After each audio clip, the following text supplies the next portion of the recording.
Hi, I'm Emily Ast. I am an attorney and my own law firm, Ast Physician Contracts. I focus on contract review and negotiation for physicians, typically employment contracts and industry consulting agreements, as well as related shareholder agreements, ambulatory surgery center operating agreements, and those sorts of corporate documents. My practice is probably 75% orthopedics.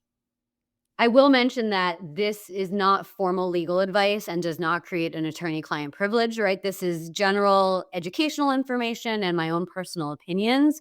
So I do advise you to seek an attorney on your individual matters. So, Emily, for innovators who have never really worked with industry, can you tell us about the role of a contract attorney? What role do you play specifically in, say, early stages of turning an idea into something that might be a commercially viable entity? I think an attorney can help best find the right ways to protect you and your idea to bring it to fruition, whether that's going to be through a patent attorney and a patent process or through a contracts attorney, more like myself, who could help you negotiate an arrangement to co develop that idea with a company.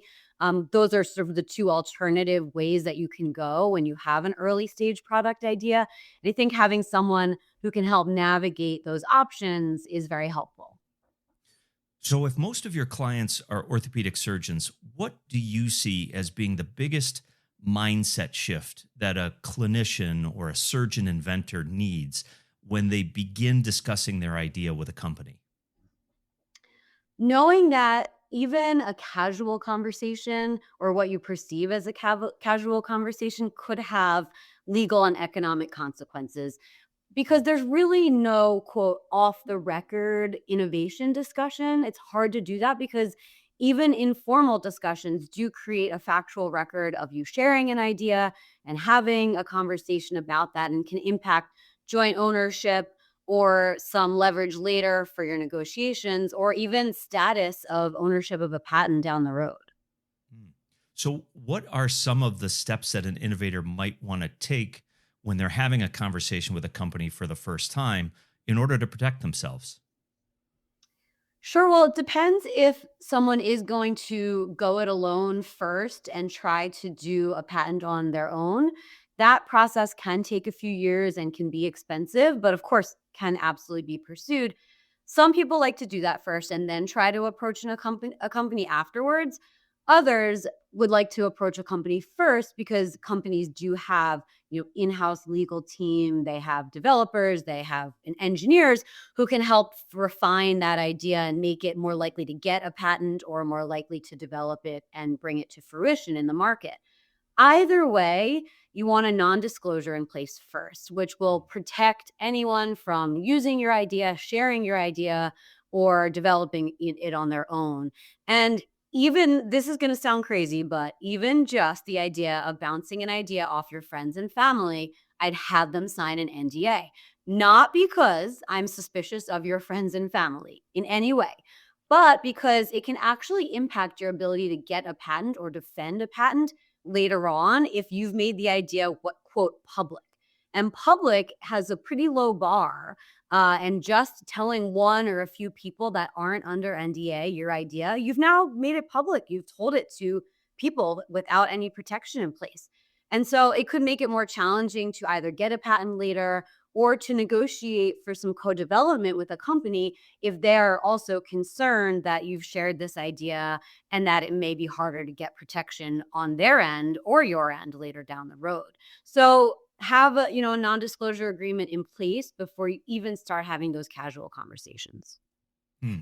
So, are there risks apart from essentially losing control of your intellectual property when you start having early conversations, or is that the biggest risk that people face? The other risk is when people start having conversations with companies, they usually go to their contacts, their friends, their people they've worked with for a long time through the industry first. And while that's great, that is a perfect channel to do that. People need to understand that companies are large and structured, and their objective may not align with yours. And so, while you, as the developer, may want to start bouncing ideas off people and get a sense of what a type of co-development arrangement would look like for you, it's important to slow down a little bit, have that NDA in place, and start with very strategic conversations once you have that, because you don't want to go too far down the road of sharing your ideas. You think it's a slam dunk with this particular company and you're going to work together to develop something, only to, once it gets through maybe the upper levels and channels of a company and their compliance department and their legal department, and you bring in all these different departments, and then maybe they're not able to do as good of an arrangement for you as you thought, and it turns out you'd like to do something else with that idea, but now you've already gone very far down the road and you've disclosed it. So, I think it's important to understand that large companies are complex. They do take time, and that even though your contact that you're really excited to share this idea with would absolutely love to take care of you and make this the best arrangement overall for everyone, that person may be constrained by other factors in the company. So you also need to be a little flexible. And I think before you go into those conversations, think through several different alternative scenarios of what could work for you and what co-development would look like for you. Are you okay not being named on the patent because you're going to assign that IP over to the company? Are you okay with it, some sort of compensation of a royalty stream, or are you looking for a lump sum, payment for your intellectual property? Think of different alternatives so that you go into these meetings without just, one frame of mind and you can't deviate from that. You have a few things that would all work for you. That way you can work through best alternatives together. So, as a surgeon innovator is maybe starting to look at a contract with a company, is there, in your experience, any particular clause or contract detail that you see surgeon innovators kind of consistently underestimating, but might have real implications for their IP ownership going forward? I do. This would be not appropriately defining the product or the scope of the project, because you'll see this in the beginning of the contract, and it's going to tell you what the contract is about, right? What the services are going to be. But I often see general definitions, like more of a description. And this ambiguity can cause issues, down the line. I recommend a very narrow description of the specific product that you'll be working on if this is for product design agreement, and even, product codes, SKUs added later once you have them, because the IP that a company is going to own and you're going to transfer to a company, and also the restrictions that a developer could do, of what they can or cannot do with other companies, are all going to be tied based on the services that are being provided under this agreement. And if the services are written as you're going to develop this project and this product, and they're pretty broad definitions, you may end up granting too broad of an amount of intellectual property, or be too limited in what you can do in your other endeavors than you intend to be. And the compensation under most product design and development agreements is linked to the actual product that's sold at the end, that's commercialized and sold, if that's going to be through a royalty stream typically. And you want to make sure that the definition of the product is narrow so that you're not giving IP on a broader scope project, but you're only getting paid for one specific product underneath that project. And so I do see a bit of a disconnect there sometimes, with the description and the definition of the product. So many surgeon innovators get sort of their first taste in, we'll say, entrepreneurship by going into consulting agreements with companies. When an innovator is starting a consulting agreement, say with a medical device company, what should they understand about their particular rights and responsibilities as they enter into one of those agreements? Mhm. Well, the first contract that most people get when they want to start working with industry is a general consulting agreement, like teaching, product feedback, maybe testing products, to give your feedback on existing products or things that are already in the pipeline. So these would not be for specific new product development, but more of a holistic feedback, testing, education type agreement. We lump that in under general consulting. These contracts are not the place for new product design. There will be some IP transfer. You are giving feedback on products and giving your ideas, but this should really be limited very much to the consulting services, the specific consulting services you end up doing for that company. I'm going to explain what I mean by that. These contracts often have a very general list of the services that you're going to be provided because they're not sure yet, right? You may want to do a lab on this particular hip cup, or you want to do something on a knee part, and it's a little bit flexible, right? There is going to be different engagements throughout the year that you'd be invited to participate in. But the issue that I see is that when there's a general description like that, again, very similar to what I just mentioned on a specific product design agreement, these general consulting agreements, there'll be some sort of an intellectual property transfer and ownership rights under the contract that are going to say anything that comes out of the services, is related to the services, or something like that. If your description of services is, product feedback in the field of hip arthroplasty, well, that's a very, very broad category, right?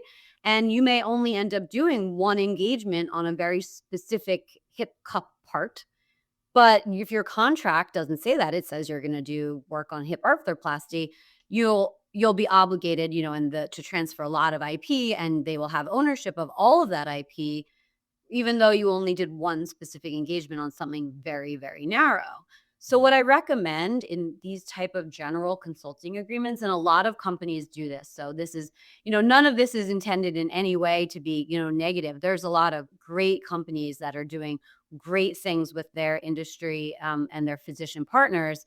And so I see this a lot, and I think it's a great practice, and I always recommend it, is to have some sort of a work order, statement of work, or engagement order that is actually tied into the contract, into the definition of the services. Because most companies need to do this anyway. When they ask a designer or excuse me, a consultant to do a lab, they're going to send something that says it's on this particular product. It's going to be 5 hours. It's going to be this location. And here's, the amount you'll get paid, or whatever it is. It'll have a description of the specific item you're doing.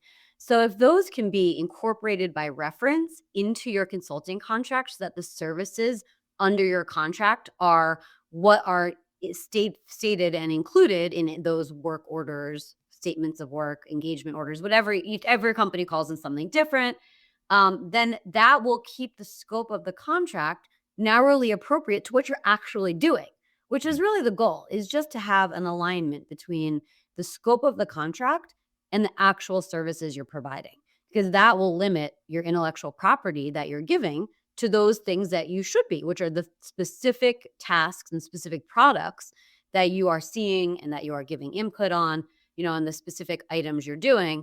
And also, when it comes to non-competes, which are often in these contracts, will not unduly prohibit you from doing things for another company, so long as doesn't have overlap with the very specific services that you have been providing under those work orders. So that's a really good way when you start doing general consulting agreement, which is typically a first step, to keep that appropriately narrow and really protect your intellectual property in those agreements. So, for someone signing their first consulting agreement, are there negotiation points that you think are realistic, or maybe the most realistic and the most important to address? Yeah, I think it's really important to do the two things I mentioned, where you're going to narrow the product definition or the project definition, and you're also going to want to look to ensure that the clauses are not, overly general as far as the expectations of you. You really want to look for the conflicts section and the intellectual property section. And I'm not discounting compensation, of course. You should obviously look at the compensation, but I find that that's pretty typical and usually within a competitive range, especially if it's an hourly consulting contract. And so I think where people get hung up is getting excited because they are presented with a cool contract to do some great industry work with your industry partners. And they sign it without realizing that it's very broad in scope and goes for 2 years, and that it would, prevent them from doing other work that may come along down the line, or being, giving more ideas than perhaps they're prepared to do or want to do at that point. Mm. So that's a general consulting agreement. As we Mhm. talk maybe a little bit more about an intellectual property development agreement, can you tell me a little bit about how those differ in terms of maybe structure, expectations, and long-term implications for the innovator? Sure. If in a specific intellectual property development design agreement, however you want to call it, the you as the developer are transferring IP, your intellectual property, on a particular product design, something new. You're going to co-work with the engineers and the developers to develop this. Now, this is where you typically hear about and get into compensation in the form of royalties or other sorts of compensation. Maybe there's an equity component, or other sorts of flat rate for IP transfer payments. It's not typically an hourly services agreement. There will typically be an hourly component to these agreements for the time that is spent developing the product. And that's mostly to protect you in case it doesn't get commercialized and it never gets sold. You are, entitled to compensation for the time that you've spent and the ideas that you have provided. However, the intellectual property payment is typically in the form of a royalty, like I said, or equity, or a combination thereof. And there's very specific compliance rules. You have to have made a significant and novel contribution to the design of that product. Those are sort of the buzzwords that you hear. And this is the compensation for the intellectual property. These royalty streams, often go for 7 to 10 years after the product is actually commercialized. So you work for a few years, sometimes, 2 years or something like that, on developing a product. It becomes commercialized, it's released into the market, and then you as a developer are paid a percentage of product sales over time, except for product sales to your practice or your hospital or anyone affiliated with you for obviously, kickback laws. Right. So, an important tip with these is to spell out the intellectual property compensation and what the payment is for. And the reason that I'm actually going to say this is less so much on the contractual front. Actually, it can have a tax benefit. I'm not a specific tax attorney, so please consult with your tax attorney. But you want to make sure that a contract for product design very clearly ties the payment is for intellectual property of your intellectual property, not for your development services. And that is because payments for intellectual property can have capital gains treatment rather than ordinary income, which can be a pretty nice difference and a big bonus for people, in the US particularly. There's very complicated IRS rules, but the gist is that certain IP contributions can have capital gains treatment rather than ordinary income. But if it's written as a general fee for service kind of model, that is likely not going to apply. So that's another a really good tip to look at when you are doing a design and development agreement. Hmm. So, are there other critical elements to these types of agreements that you feel should be really clearly defined, specifically to avoid maybe disputes with a company going Mhm. forward? I do.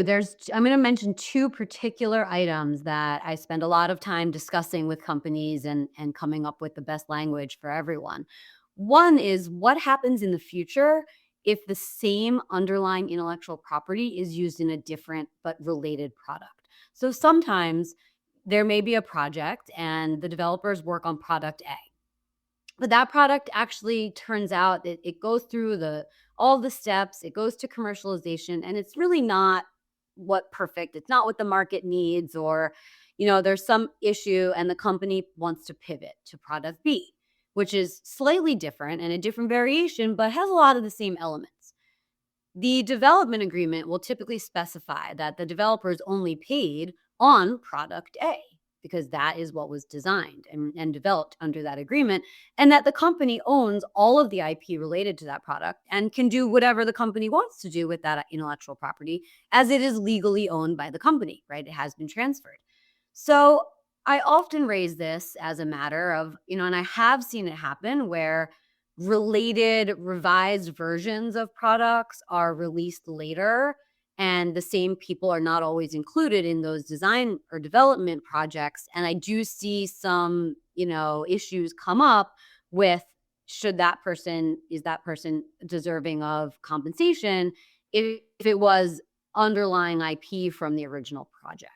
And so the best way to handle this typically is to have a clause in the contract that says, should this occur, should the company do a revision of this or a similar variation of it. I mean, if it's a whole new product that incorporates, one tiny element, that's going to be a hard sell that that person needs to be included. Mhm. But there's some subjectivity here, but you can have a clause that says if this is a variation with substantially similar intellectual property, that same person, who was under that first agreement will be included in the design or development of a related, variation of the same product, as long as that person is still an active consultant for the company. So that way, there's some protection there that your idea is not going to end up used in a different but related, variation of the product. But you, as the developer, will not receive a fair compensation for that. Mhm. So that's the first one. The second one is to think about if this is going to be something that's sold worldwide, because there's issues that come up with different timelines in different markets around the world. I mentioned that royalty streams on these types of design and development agreements typically go for about 7 years or so after the first commercial sale. If the product is sold worldwide, that's the first commercial sale anywhere often. But the timeline for the FDA to approve a product in the United States is a little different than the regulatory authorities in Europe or in Asia or in Australia, which sometimes take a little longer. And so, if the royalty stream is 7 years from first commercial sale, but it's not actually released in Europe or Asia or Australia or somewhere else for several more years, additional years after that first sale in the U.S., that's missing out. The developer is missing out on several years of compensation for that idea. And so I have seen companies handle this in different ways. One is splitting the royalty regions, literally saying that, there'll be a first commercial sale in the US, there'll be a first commercial sale in Asia, there'll be a first commercial sale in Europe, and that the 7-year royalty stream will start differently on each of those regions. Other companies are, to simplify it, just increasing the royalty period to a little bit longer, something like 10 years, so that they can account for that, or even doing 7-year royalty stream, but to be paid out of the best 10 years that occur after the first sale. So you still only get paid for 7 years, but if the first 2 or 3 years are really slow with sales, or the product's not released in another market, you kind of true that up at the end of the term and you use the back 3 years instead of the first 3 years, at the end of that 10-year term, so that the benefit of the best years of sales is used for everyone. And so that's another way that sometimes companies are handling that. So I think those two issues, similar IP or same IP being used in a similar related variation of the product, and regional markets around the world and sort of how to handle that are two issues that I do see. So, one of the things I've heard from surgeon innovators is a little bit of concern about working with companies because it feels collaborative, but it sometimes feels like it's a bit of a conflict, right, between two different entities who are protecting kind of their own um, uh, what they want to protect. Mhm. So, what does a healthy, sort of well balanced partnership for intellectual property development look like, especially for somebody Mhm. who's doing this their first time? Sure. It really can be a true partnership. And I have seen some great arrangements where, all parties are very happy and it can be well balanced. And I think the important thing is that if the contract is narrow enough in scope, then the developer, the consultant can feel like they are all in on that product or all in on that design. And I think that's really important. And so making sure, as I've mentioned several times, that the scope of the project or the agreement really matches what is being asked allows people to feel like, okay, I can go all in on this because and give all of my ideas, which is really what we want. We don't want there to be this tension of I don't want to give too many ideas to a company because I'm not sure that I'm getting paid for all of them or I'm giving too much. People get afraid to, give away too much. And if the contract is narrow enough in the scope, then with respect to that one particular product or project, the company deservingly should own all of the intellectual property because that is what they are compensating someone for. And the developer or the consultant should feel free to give all the ideas and brainstorm, freely on that particular product. And so that can help alleviate the tension. There are, situations where as people progress further down their career, they may be asked to participate in more of a holistic advisory board where they are seeing the whole pipeline of products and, expected to contribute across the board on all products in sort of a more exclusive relationship. But that comes later down, I think, in people's career progression. And at that point, as long as the compensation, is appropriate for providing input on a full spectrum of products, then that can also be a very beneficial relationship as well, where people truly feel, I'm all in. I'm going to look at all the products for this company and give all of my IP. And I know I'm going to be fairly compensated for it, whether that's through royalty streams or other, equity, like I mentioned, or other forms of compensation. But before you get to more of a, full advisory role type position, narrowing the scope of those agreements, I think, is really, really critical to create that truly well balanced IP alignment where people can freely give all of their ideas, not being afraid that they say one thing that's slightly off topic and suddenly that idea is no longer theirs. Mm.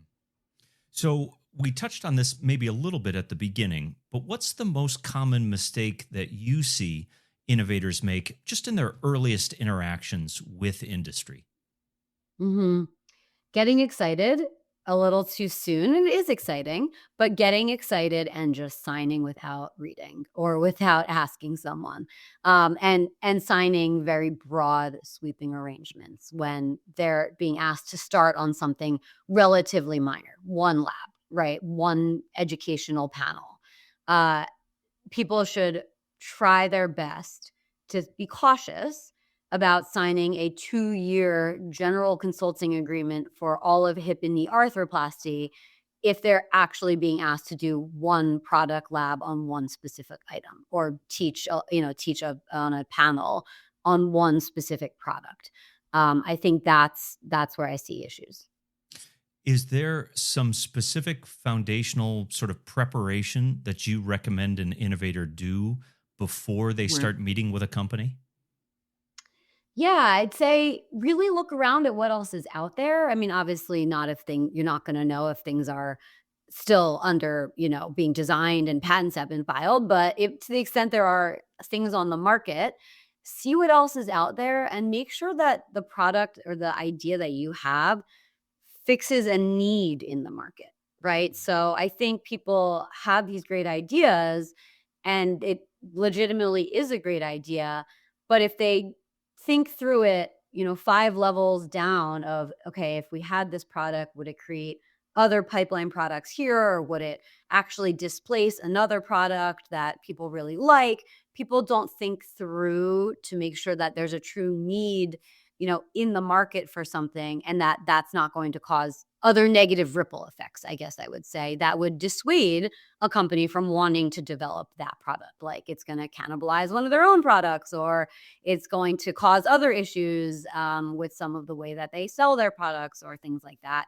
So I'd say identify the need and ensure there's no negative ripple effects if you were to develop this, so that you can articulate that need to to a company or if you're getting you're trying to get funding or something like that.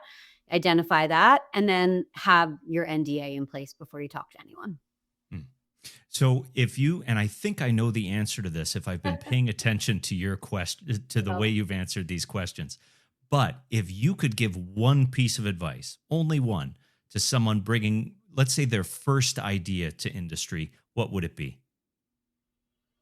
I think you know the answer because I've said it several times. Don't speak too freely too soon. And don't Yeah. write things on the back of a napkin over drinks at midnight and expect that your idea will be protected. So we'll say back of a napkin idea is a theoretical concept. It's not a practical business plan.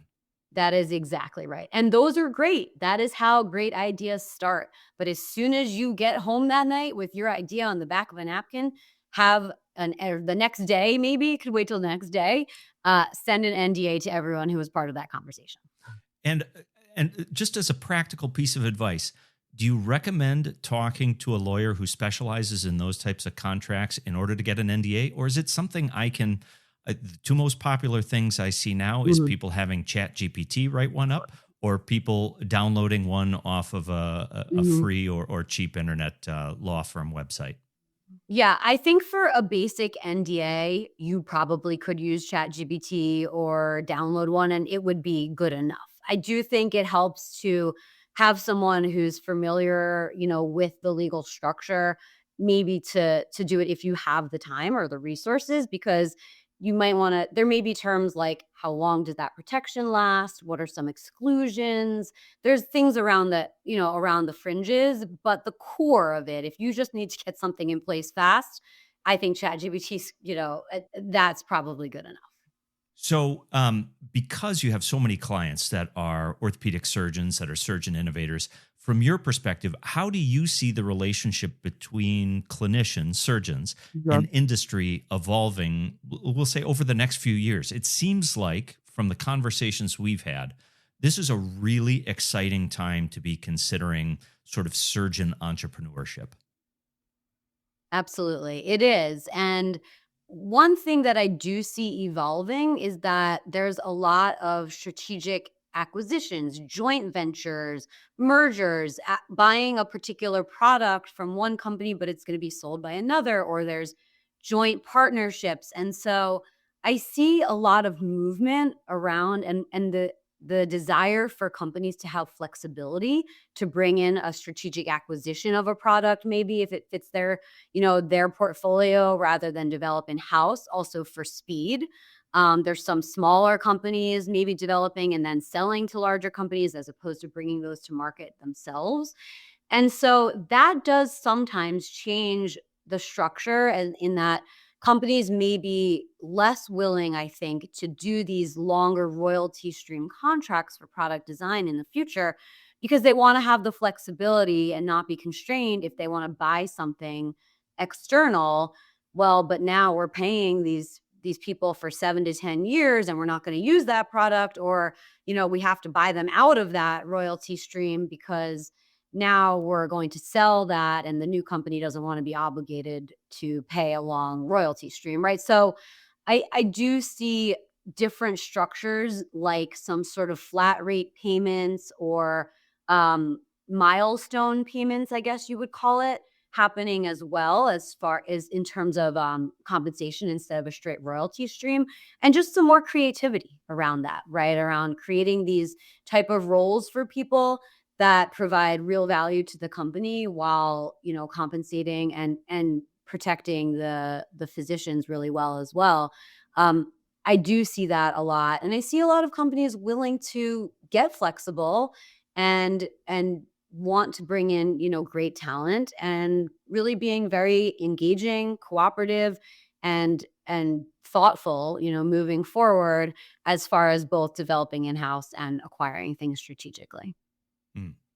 And so, last question, our series is titled From Idea to Market. And so, I would just ask you, what does that phrase mean to you based on the work you do with innovators? Mhm.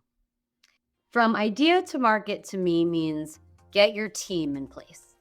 Your lawyers, your accountants, your advisors, your family, get everyone on board so that you can have the support and guidance along the way. And I think that will lead to great success.